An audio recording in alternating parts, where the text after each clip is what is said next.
So I'm here with Miss Cheryl Brown Merriwether. Yes. Thanks for coming on. How you Thank doing you. today, kid? I'm doing well. Thanks for having Awesome. me. Of course, of course. For those of us that might not know much about you and your story, Yep. just tell us a little bit about yourself and what got you involved in the line of work you're doing. Okay. And I'll try to be brief. So, I was born in Kentucky and given up for adoption as a child and was adopted by a wonderful family. But in that family, Nico, there were some challenges. My father was alcoholic, Mm, suffered from what is now termed alcohol use disorder, and my mother struggled with mental health issues. So, in my family of origin, I have what is called lived experience growing up in a household that had some behavioral health challenges.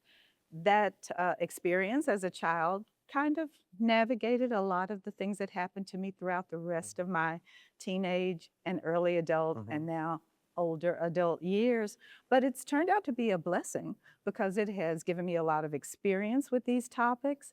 And now I'm also an HR practitioner, and I've had the opportunity to work as an adult educator in a school that helps others understand Mhm. about mental health and substance use disorder, how it affects individuals, how it affects families, how it affects workplaces, and that I believe has become my purpose for living, my why, Mm, if you will. So absolutely. everything that was a challenge is now turned around and used for good to help other people. Yeah, one of the first things I realized when speaking with you is you're a wealth of knowledge. And not just from like education wise, Mhm. from going through stuff. You know what I mean? So, and Yep. I kind of that's where I think me and you really connected recently with stuff even going on in my family with, Mhm.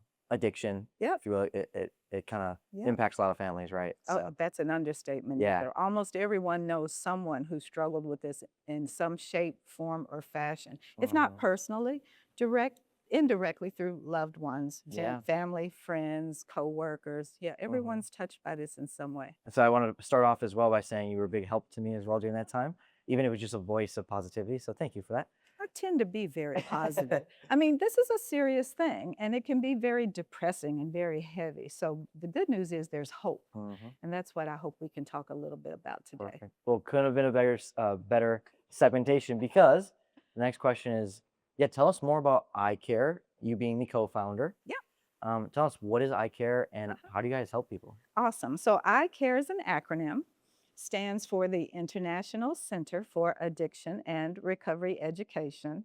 It was originally a division of Net Training Institute, which is a nonprofit educational institution which helps adults who work in behavioral health obtain credentials that they need to do that very important work. COVID actually was the genesis for the birth of iCare because the workplace was really struggling with substance use disorder, depression, anxiety, worry, fear. Between mental health and substance use disorder, the workplace was like the new front line for disruption. How do Mm, we handle that? And because I mhm, have an HR background and was at that time the president of the Greater Orlando mhm, Society for Human Resource Management, I mhm, had the opportunity to expand the work and help people understand how to navigate during that very difficult time. And that was the birth of iCare. It is what was known then as our Workforce Solutions Division. And the majority of work that we do through iCare now is in support of the workplace and the workforce. and I know specifically with ICARE, your work has received some very cool achievements, if you will, or Yeah, milestones. yeah, Please share more about that. When you first told yeah. me, I was like really impressed. I had no idea, but I'm both on the SHRM level and Yep. also some other companies, I think. Yeah. So the focus of what we do through iCare primarily is education and awareness. In the behavioral health care system of care, there's different phases, and most folks in the workplace are familiar with a critical incident, something happened. We've got to send someone to EAP, or we Mhm, send them to treatment, or in many cases, sadly, people lose their jobs. They are separated from the company. But we saw an opportunity to change that, in large part because of funding that was available to us through our local workforce board here in Central Florida to partner with an organization at that time, Project Opioid. You may be familiar with that. But the focus was to educate HR practitioners about how to address this issue proactively as opposed to just reactively. And because of my, again, term as president with Hmm. Greater Orlando SHRM at the time, we brought that partnership together and gave birth to a Train the Trainer program, which was a certified facilitator training for in addiction awareness for human resources professionals. And the partnership, Project Opioid, the Career Source Board, and Greater Orlando SHRM resulted in us applying for and receiving SHRM's highest level Mm. award. It's called the Pinnacle Award. Now they've changed the name, it's called the Impact Award, but it is the highest level award that they give nationwide for recognition of something that does have impact. Wow. And through that program, we were able to train hundreds of HR professionals in how to break the silence and how to initiate safe conversations and how to actually begin to change the culture in the workplace around these very important topics. Again, stigma, fear of retribution. No one wants to talk about it. It's the big secret. But at the same time, it's the elephant in the room. Everyone knows Mm. someone struggling with one of these issues. So our program, the Certified Facilitator and Addiction Awareness Program that we gave birth to, really was the genesis of the work that we're doing now. Wow. Okay. And so the SHRM Uh-huh. Pinnacle Award Yep. was national. It wasn't just the state of Yes. Florida. Yes, sir. Wow. That's It is, amazing. it was, it is, and I think they've changed the name, but it's a Now the Impact Award. yeah, but it had national impact, and we have trained facilitators from all over the country. I think you mentioned something else about that that Yeah. I'll gladly share. One of our graduates works for a little company called Oracle, Very small. very small. They have about 85,000 employees. So she came through the training and got permission to do an employee resource group within Oracle. They kind of brought it together under diversity at that time, the employee resource group, but they also brought it in partnership with their wellness program, their safety program. She started a webinar inside the organization, and 600 people showed up because the topic is so relevant and so important to people, and they had no voice. They were looking for a way to learn about the subject in a safe manner, and it just, again, became very successful. Oracle is now a nationally certified recovery-friendly workplace, Mm. and perhaps we'll have a chance to share a little bit about that as well. But the program relates and benefits construction industry, first responders, hospitality industry. There's no workplace that is not affected by substance use disorder and mental health issues on some level, and employees want to talk about it. They want to feel safe to ask questions and get help for themselves or for a family member or for their coworkers. How do I support them? These programs help create provide the knowledge to create the conversations that allow people to access services and get their needs met in a safe way at work. Mm. How about that? Amazing. Yeah, Absolutely. Absolutely. That's I great. think it's pretty It special. is. Can you give me an idea more of what's the goal then for 2026 Yeah. and beyond? The goal for 2026 and beyond is to continue that work. Sadly, if you look around a little bit, you see that the world is a little bit in distress or disruption or anxiety, fear, you name it, whether it's political, economic, social, technological, legal, environmental stuff.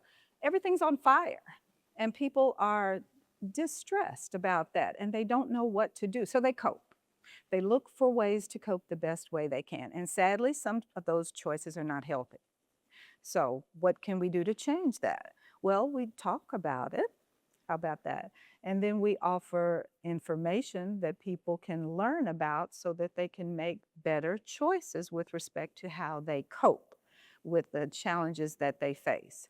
And that's the work that we seek to do, to just go into the workplace, provide people with the education and the knowledge and the skills that they need to create enough safety in the workplace to get support for, again, themselves or their loved ones.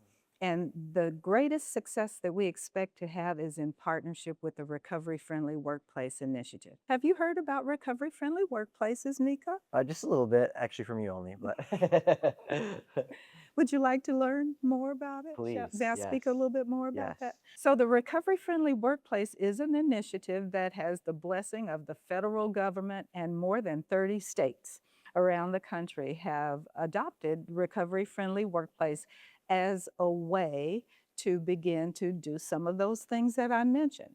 Nico, there are some 23 million folks in this country that will admit that they've navigated systems of care to achieve and maintain long-term sobriety Mm, or recovery. Everyone is in recovery from something, but they're in the workplace. At the same time, something like 70% of people who are struggling with these issues of substance use disorder, mental health, they're working. So we have people in the workplace struggling. We have people in the workplace who could help, but they're not talking to one another because they don't feel safe to even address these issues in the workplace. So Recovery Friendly Workplace comes in under the umbrella of the employer. They open the door and they allow this connection to happen by, again, facilitating conversations and connections, not only in the workplace with those folks, yes, HR, but more than HR, safety people, wellness program folks, anybody in the workplace who has a personal or professional connection to this subject. They can, again, partner with community organizations to connect people with services that they need outside of the workplace. EAP exists for most employees in the workplace. They have health benefits that may allow folks to get treatment if they need that for themselves or family members. But what about the local community, mm, Nico? There's so many resources in the local community, and people don't know about them. mhm. So there are recovery community organizations almost in every community, and the Recovery Friendly Workplace Initiative is designed to make those connections possible, bring the resources into the workplace, connect the workplace with those resources, and they do it through a formal framework Yeah. where the company can get trained and become certified or designated as an official recovery friendly workplace. That helps the employer, it helps the employees, it helps their families. By extension, it helps the greater community. It's a win-win-win model, and we're looking to promote that and expand that here in Florida and nationally in Mm, 2026 and beyond. there we go. So that's a really big ripple effect then, if It you're able to help is. the community out with that. Well, if you help one person, Nico, think of all the attachment. It is a ripple effect. Mhm. An individual affects their family, touches their coworkers, their workplace, their faith community, the community at large, and future generations. It's a legacy thing. A person in recovery has the ability to regain their life, and then they can add more value to every other life that they come in contact with today and in the future. Mhm. That's the goal.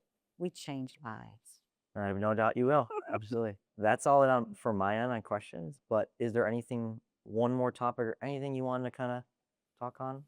Well, Just to, just as Mhm. encourage people to reach out and connect with us at I lied, ICARE, but I'm not done yet because that's still my last question usually. icare-aware.org,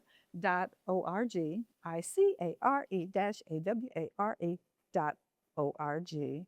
And again, we have the state of Florida, where I am a resident. I am the co-chair of the Florida Recovery Friendly Workplace Coalition and their board of directors. We would love people to follow us, to get connected with us, and to help advance the mission of these two amazing organizations, ICARE and the Florida Recovery Friendly Workplace Initiative. And we're just here to support and help and educate people and transform lives. At the end of the day, that's what it's all about. Amazing. And so the best way somebody can reach out to you directly, can they reach out to you on LinkedIn or Oh, yeah, email, or that's a good does that idea. help as well? Absolutely. Okay, I am on LinkedIn, Cheryl Brown Merriwether. awesome. Because I know you're very active in the community, so I'm going to Well, right here and thank add you. you. That's how I keep running into you everywhere I Exactly. go. Exactly. Awesome. So, Miss Cheryl, Yes. How long have you been running this organization for? I have been running this organization for just a little under 20 years. 20 years, huh? So Mhm. that makes you about 27. That's Okay. right. I That started at an early Yeah, age. yeah, yeah, I understand. Absolutely. You were born for this. And the best is yet to come. Yeah, I bet. Um, so in with 20 years of experience, you've Yes. seen a lot of ups and downs Yes. in the market. Yes. Uh, you've seen the growth Yes. that has happened in the Central Florida I region. have.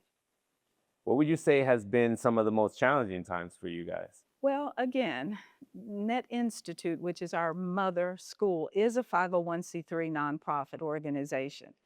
Navigating funding systems, Jose, is very challenging. If your sole source of revenue is derived from donations or from government sources or foundations, those types of things, there's a special skill that people need to know how to navigate those systems, apply for those through those systems to access funding from them.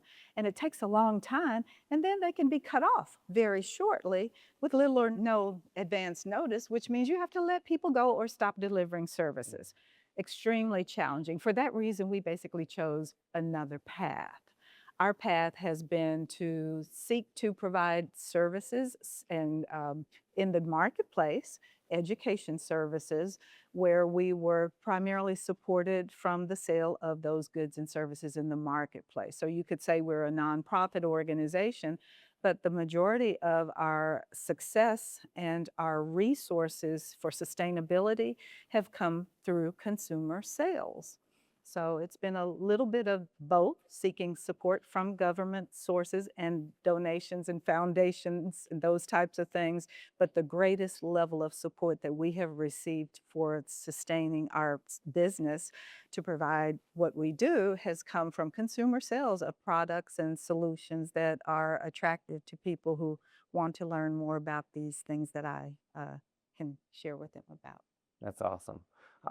Okay, so has there been like any milestones that you guys have reached that you know you felt the most proud of? Like, what were Hmm. some times? Because it's very challenging Yep, at all times for absolutely. nonprofits, Yes, it right? is. What were some of the most, besides the Pinnacle Award? Uh-huh. What were some of the most proud moments that you've had? Well, most of the pride comes from the lives that we change.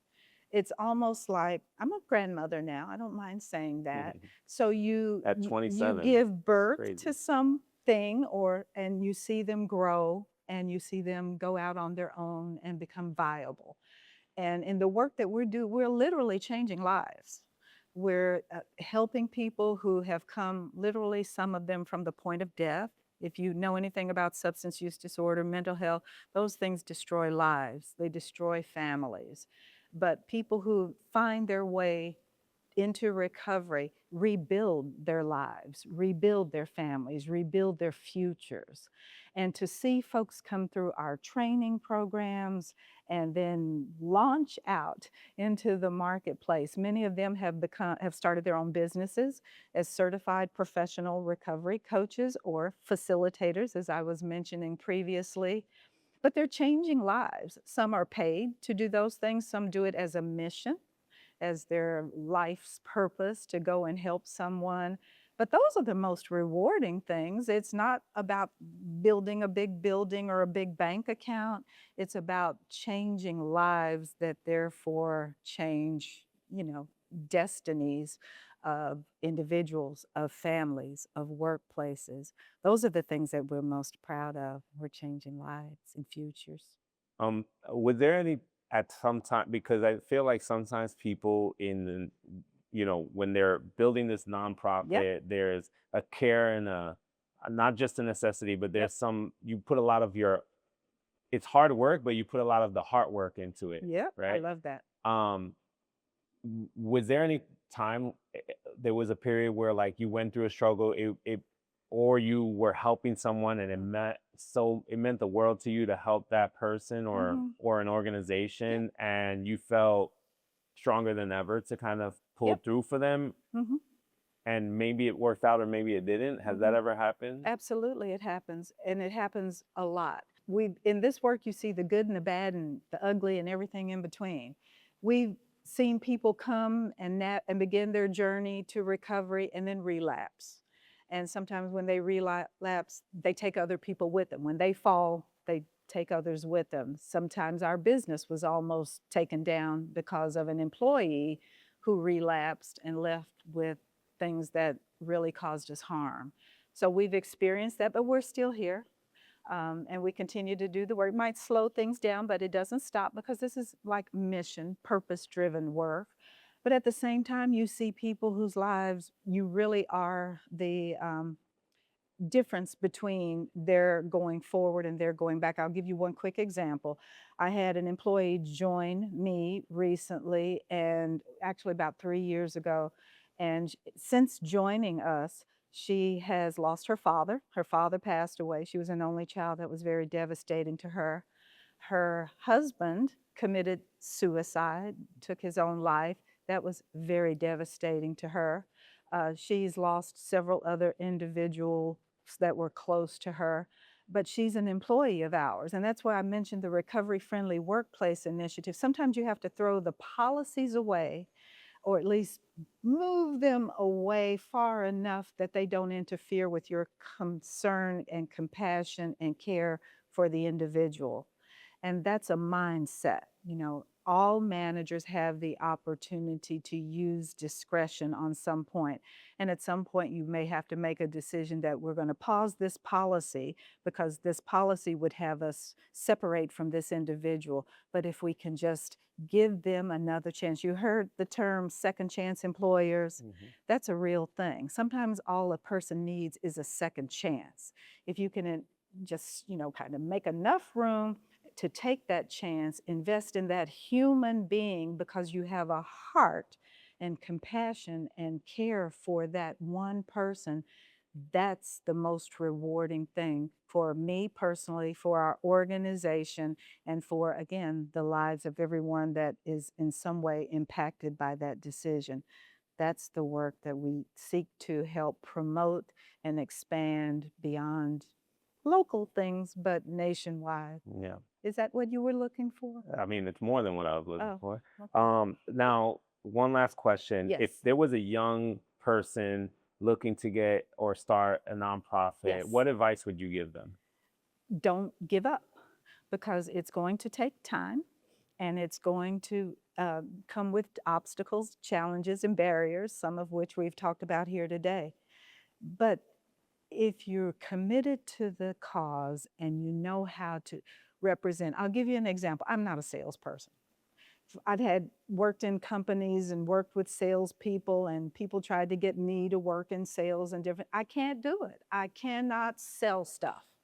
But funny thing, my mission in the work that I do, I can talk about that all day long, and I can persuade individuals why this is important, why they should care about it, and how they can support that one way or another.